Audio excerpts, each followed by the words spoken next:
Hi, I'm Mo Brown with your personal best fitness coaching.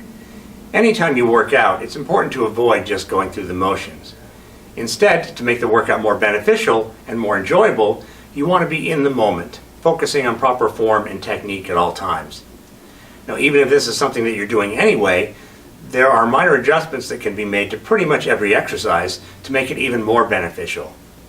And in this video, I'd like to share with you tips on how to maximize the benefits of a common strength training exercise called the dumbbell row. The dumbbell row is a fantastic exercise for the back, and all it requires is a dumbbell and a bench. More specifically, it works the lower lats or the mid-back area. And what I really like about this exercise is that it works the left and the right sides of the body independently. That helps create a proportionate strength level from left to right side, which is great for posture and also helping with daily activities. So like any other exercise, it's important to emphasize good form to make it most beneficial. So we'll get into that now. And for starters, we'll talk about the grip. In the intro, I mentioned that there are adjustments you can make to pretty much every exercise to enhance the effectiveness of that exercise. With the dumbbell row, an example of such is how you hold the dumbbell handle. It's been my experience that most often when individuals do this exercise, they have a tendency to grab the dumbbell handle almost like it's a handlebar on a bicycle, and that they grip it tightly so that it's nice and secure. And while that can be a good thing, the dumbbell is securely in your hand, by gripping the dumbbell too tightly, you really over-fatigue the forearm. So the back doesn't get the full workload that it should. So a way to counteract that is to modify the grip slightly. So more specifically, what we're going to do is hold your fingers in a hook position like so, and then we'll hold onto the dumbbell like that. And then to just make the dumbbell a little more secure in your hand, we'll bring the thumb around to the other side, but just rest it on the other fingers. So we're not squeezing, we still have that hook position, but the thumb is around the dumbbell handle and resting on the finger, so there's that little extra security of holding that dumbbell securely. So again, this grip will ensure that the back gets most of the workload and you don't easily fatigue the forearm when you're doing the exercise. Now that we have our dumbbell grip properly, we can get into the starting position for the exercise. So to do that, we'll put one knee on the bench. The other leg will be fully extended with the foot flat on the floor.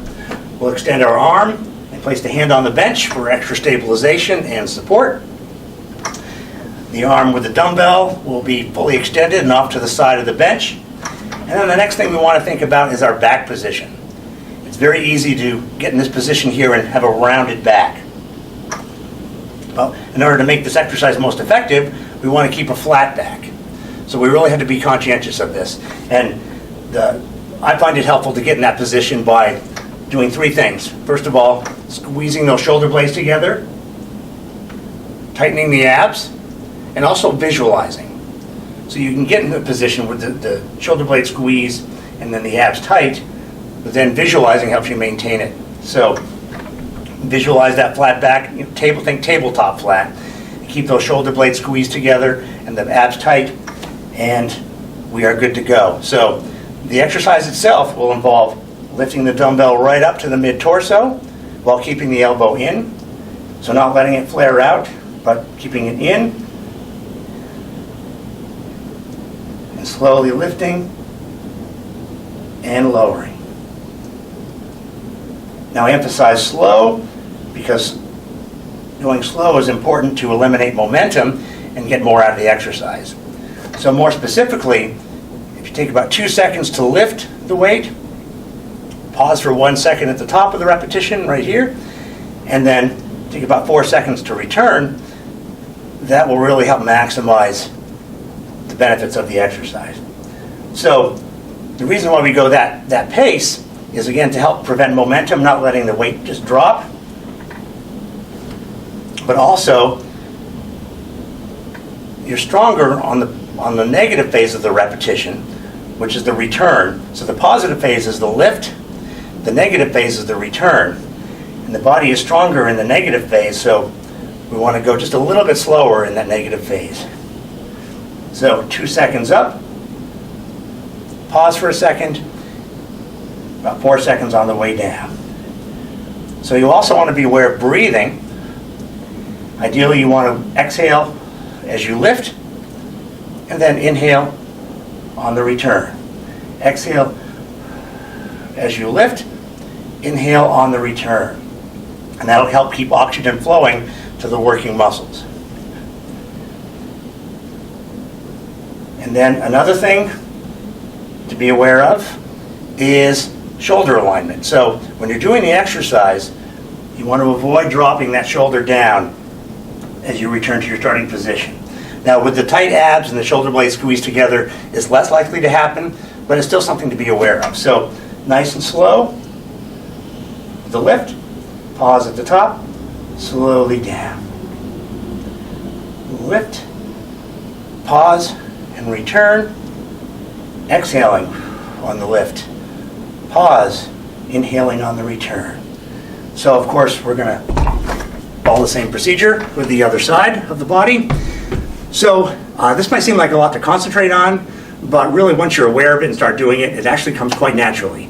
So one thing I often recommend is just focusing on a couple of those things first. So just, main thing is to go slow and emphasize proper breathing. And then, as you become more conscientious of the proper movement, then really everything starts to fall into place. So again, proper form helps maximize the benefits of the exercise, and it helps make it more enjoyable because, again, you're in the moment, and that can be a very meditative thing. So again, dumbbell row, great for the back. If you don't have a bench, a modification you can make is to actually use a chair. So just kind of put your hand on the chair and bend over like so, keeping those same principles in mind. I'm Mo Brown with your personal best fitness coaching, and happy training.